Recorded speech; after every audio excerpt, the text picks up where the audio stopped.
The two most important principles that guide me when I'm cooking are variety and moderation.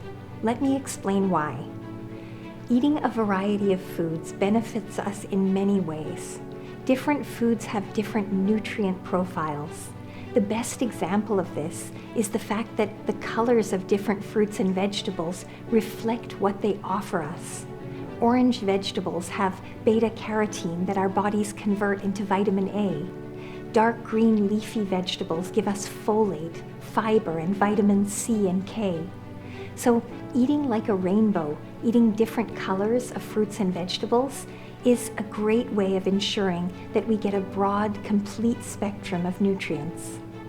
Choosing a variety of protein sources is also a great idea, especially when we can incorporate a variety of plant proteins like beans and lentils. This supports our health and the health of our planet because animal proteins take a toll on the environment. Eating a variety of foods also decreases the potential toxicity of any contaminants that might be found in a single food. And finally, variety increases our enjoyment because we're programmed to seek novelty in our experiences, including our experiences with food. The second principle that guides me when I go into the kitchen is the principle of moderation. When we take an all-or-nothing approach to our eating, go big or go home, things rarely go well in the long run.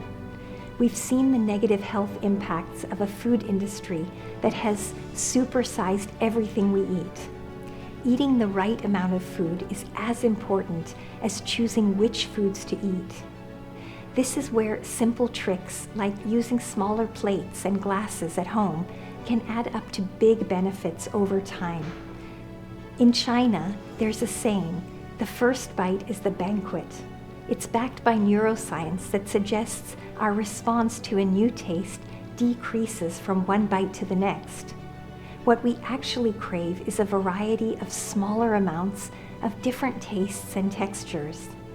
Funny enough, that kind of eating is most likely to support our health too. So next time you prepare a meal or shop for groceries, think about variety and moderation, smaller amounts of different tastes, ideally those that are in season. They'll go a long way in making your meals unforgettable.